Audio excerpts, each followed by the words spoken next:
Jadi sarjana, Nusa Mandiri tempatnya. Assalamualaikum warahmatullahi wabarakatuh. Waalaikumsalam. Ya, selamat malam bagi teman-teman semua, Pak Edi dan yang lainnya. Alhamdulillah pada kesempatan hari ini kelompok pertama ingin mempresentasikan hasil proyek yang nantinya akan insya Allah kami implementasikan, yaitu berupa aplikasi Kopiku Asetku bagi petani dan pelaku UMKM. Nah, adapun kelompok saya terdiri dari saya sendiri, Alfian Eka Putra. Di sini terus rekan saya ada Odi Kafid Saputra. Next, bro. Lanjut, Yang. Ya. Nah, dari permasalahan yang diangkat ini kan kita tahu semua bahwa sekarang ini transaksi era digital makin meluas ya, baik dari e-commerce itu, terus berbagai macam e-commerce banyak yang digunakan. Nah, dari sini ada beberapa hal masalah yang diangkat. Pertama itu pendistribusian kopi yang masih sangat minim. Terus banyaknya e-commerce tapi tidak mencakup suatu spesifikasi terhadap produk yang akan dijual gitu. Terus minat atau daya peningkatan kopi itu masih di daerah-daerah masih cukup kurang baik lah maksudnya di situ. Nah, dari sinilah nantinya kita akan mau membuat suatu suatu gerakan atau suatu metode untuk mengembangkan aplikasi yang mana nantinya kita dari beberapa kalangan mahasiswa atau petani kopi ataupun nanti UMKM ingin satu membuat aplikasi fungsinya itu untuk memudahkan pelaku usaha khususnya dan petani kopi. Oke, terus kita bisa next.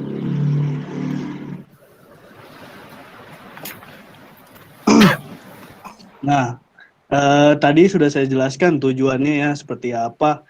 Itu ininya juga salah satunya ya tadi saya mohon maaf saya koreksi juga. Ini saya tambahkan juga mampu bersaing di pasar startup gitu. Jadi bisa bersaing dengan e-commerce lainnya, kurang lebih seperti itu. Next.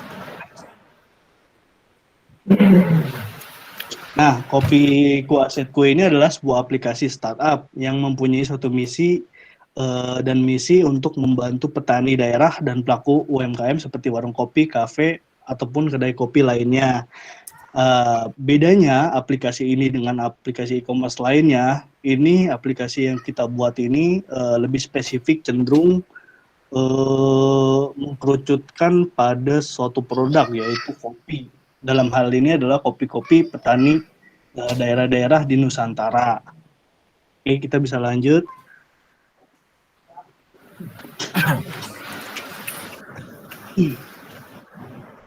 Tujuannya manfaat dari aplikasi ini yang pertama sih udah pastinya kita mudah, praktis kapan saja dan di mana saja. Terus masyarakat yang kedua tidak perlu repot untuk mencari ke pasar, jadi kayak cukup melihat dari smartphone ataupun dari komputer media sosial lainnya seperti itu. Kualitas kopi udah pasti ya original karena kan produk ini kan asli dari petaninya langsung gitu. Selain itu, yang faktor yang paling berdampak yaitu ya membantu pemerintah untuk memajukan pertanian kopi daerah, baik itu di Nusantara maupun mancanegara. Kurang lebihnya seperti itu. Next.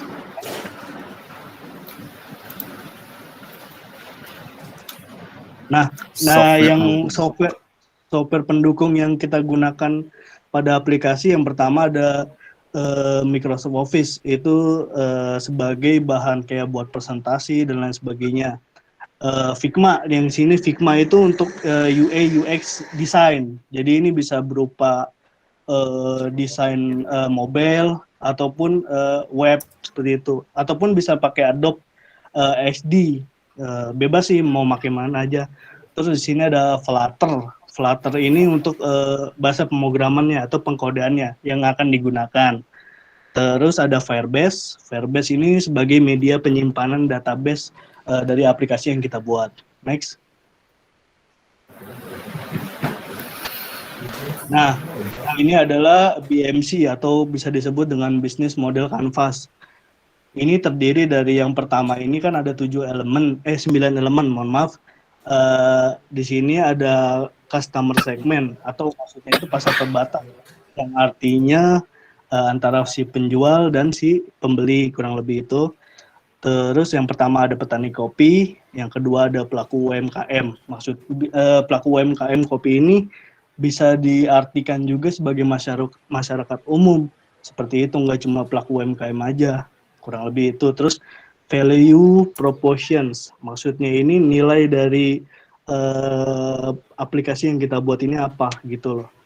Pertama ini menyediakan berbagai macam aneka produk kopi dari berbagai daerah. Yang kedua menawarkan berbagai macam promo yang nantinya dan diskon yang nantinya akan diterapkan pada aplikasi tersebut. Terus channel ini maksudnya ini sebagai kayak istilahnya media pemasaran, ini kemana aja. Yang pertama ini media sosial sudah pasti di era digital seperti ini. Lalu kontak number atau mitra corporation. Jadi kayak misalkan ada mau kerjasama, nanti kita sediakan mitra atau korporat yang bersangkutan, kurang lebih itu. Terus ada customer relationship.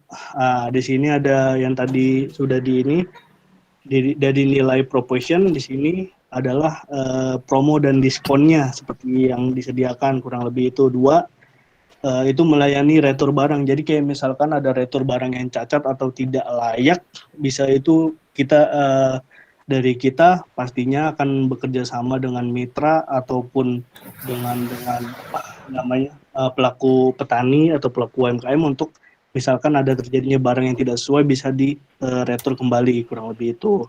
Terus ada revenue streams, yaitu pertama keuntungan yang didapat ya dari aplikasi kita. Pertama, kita mengiklankan produk kopi pada awal tampilan, ya kan, seperti aplikasi e-commerce lainnya. Jadi setiap ketika produknya akan dinaikkan, maka kita akan mengiklankan produk tersebut gitu dengan biaya yang sudah misalkan ditentukan oleh kedua belah pihak, seperti itu. Dua adalah membership verifikasi toko melalui aplikasi. Jadinya ini jadi kayak ikut membership. Jadi toko tersebut mendapatkan istilahnya verifikasi. Jadi toko tersebut itu terpercaya, kualitasnya, terus tokonya aman dan lain sebagainya, kurang lebih itu. Untuk lanjutnya kayak resource, ini kayak sumber daya manusia yang diperlukan sih. Yang pertama ini dalam aplikasi ini kita yang pertama ini wajib mobile design, UI UX sudah pasti. Yang kedua mobile developer, di sini sudah pasti. Yang ketiga adalah link dengan pihak ketiga, itu mitra dan lain sebagainya. Next.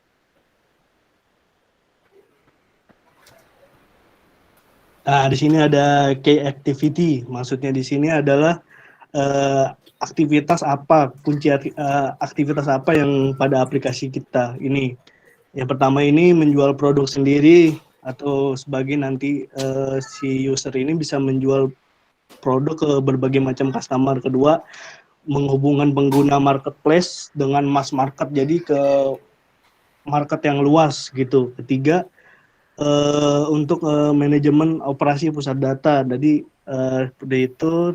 Keempat, ini kayak kita menambahkan ini sih pelanggan yang menggunakan transaksi COD, cash on delivery, kurang lebih seperti itu.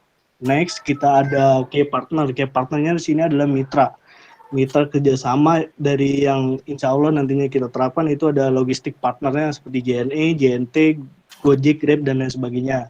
Dua, ada fintech partner. Fintech partner ini sebagai media pembayaran. Ini ada ATM banking, financial startup, dan lain sebagainya. Terakhir ada cost struktur, yaitu apa aja biaya yang kita gunakan gitu. Atau kasarnya ini biaya digunakan, terus apa yang kita hasil didapat, seperti itu. Terus Yang pertama ini ada biaya infrastruktur TI, itu mulai dari maintenance, perawatan aplikasi, terus database dan lain sebagainya. Kedua ini bagi hasil dengan mitra kerja. Maksudnya ini kita ketika ada keuntungan dari mitra kerja, kita nanti akan bagi hasil, kurang lebih seperti itu. Oke, next-nya akan dilanjutkan oleh rekan saya, Odi Saputra. Terima kasih. Ya, di sini saya akan menjelaskan use case diagramnya. Jadi dari user bisa daftar atau registrasi dulu dengan mengisi email, nomor HP, passwordnya, dan juga konfirmasi password. Lalu kalau sudah, user bisa langsung login dengan username, emailnya, dan juga passwordnya. Bisa masuk ke halaman home. Di halaman home ini, user bisa melihat profil dia, data diri, lalu bisa melihat jenis-jenis kopi. Jadi jenis-jenis kopi yang mau dibeli kayak apa. Di sini ada bisa beli langsung, bisa masukkan ke keranjang dulu atau dimasukkan ke cart dulu. Lalu di login juga bisa ke menu pembayaran. Jadi dia itu ada tab barnya gitu.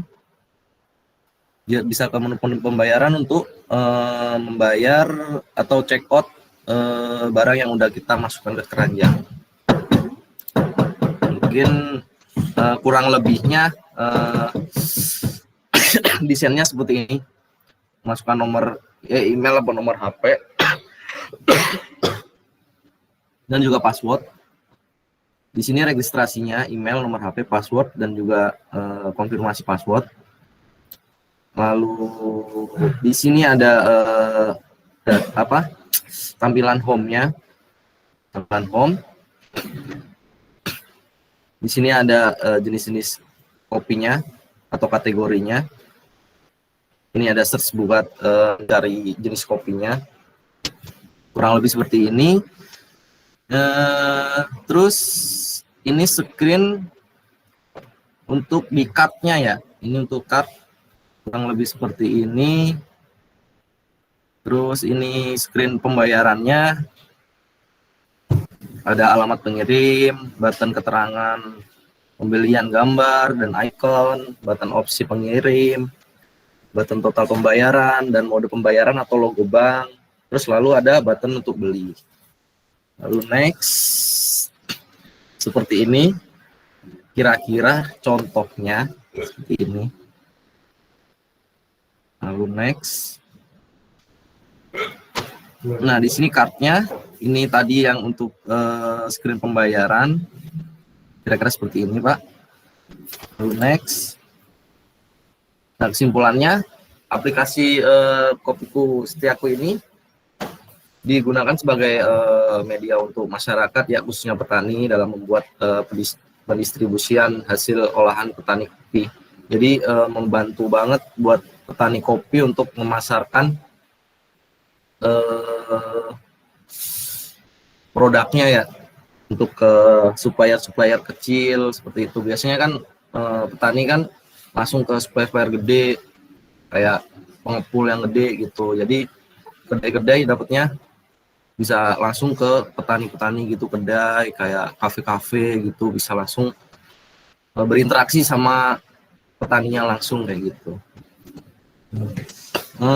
Peluang bisnis ini bagi developer aplikasi untuk mengembangkan hasil karya anak bangsa. Ya bisa juga seperti itu. Jadi aplikasi ini juga bisa membantu petani untuk memasarkan lebih luas lagi dagangannya atau produknya ke seluruh Indonesia. Insya Allah bisa seperti itu.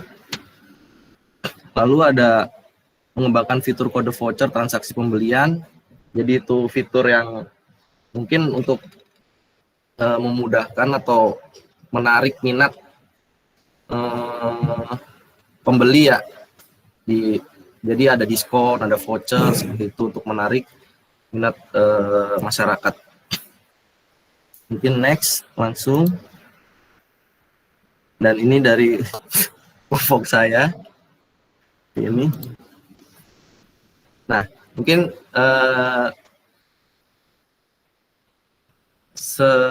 segitu saja presentasi dari saya sama Alfian. Apabila ada pertanyaan, monggo Pak, dipertanyakan. Ya. Oke, baik. Terima kasih atas presentasinya, ya. Cukup baik ya dan menarik ya aplikasi yang kalian buat ya untuk startup bisnis digital ya. Saya ingin tahu ini aplikasinya prototype atau sudah bisa digunakan? Masih tahap Pak. Tahap prototype. Oh, masih prototype ya, artinya baru rancangan ya? Ya, rancangan Pak, benar. Oke, baik. Oke, saya pikir cukup ini ya, cukup baik ya dari sisi dari sisi pangsa pasar gitu kan, kemudian kebutuhan pasar juga ya. Ini memang saya lihat trennya ya untuk konsumen kopi memang cukup tinggi ya di Indonesia ya. Ini bisa Betul, sebagai peluang pasar yang bagus ya untuk dikembangkan lebih serius lagi ke depannya memang gitu. Insya Allah Pak. Ini aplikasinya berbasis mobile ya? Mobile, benar Pak. Oke. Apa alasannya berbasis mobile? Kenapa nggak berbasis web? Karena agar gampang dijangkau Pak sama masyarakat karena sekarang kan udah musimnya gadget udah, jadi agar menggampangkan masyarakat untuk mengakses atau membeli produk kopi itu. Oke. Jadi lebih mudah diakses ya? Ya benar. Daripada aplikasi mobile ya dibandingkan yang berbasis web ya. Oke. Untuk database sendiri itu cukup Gimana Pak? Ya, untuk database sendiri dengan aplikasi mobile cukup untuk bisa menampung jumlah konsumen yang ya katakanlah anggap misalkan banyak nih yang tertarik nih untuk join ya, bergabung gitu. Cukup untuk database-nya. Mungkin kalau database kita bisa pakai backend yang biasa dari Java ataupun dari bahasa pemrograman lainnya yang pakai database-nya Postgre atau SQL. Bisa mungkin kalau seumpama itu lebih meluas lagi, kita bisa memanfaatkan itu sih Pak. Ya, karena kan kelemahan daripada aplikasi mobile kan dari sisi database ya. Iya benar Pak. Kelemahannya. Artinya apakah itu sudah menjadi salah satu pertimbangan kalian gitu untuk mengakomodir gitu. Kalau nanti ke depannya ini banyak yang tertarik kan untuk bergabung join gitu. Iya benar Pak. Ya.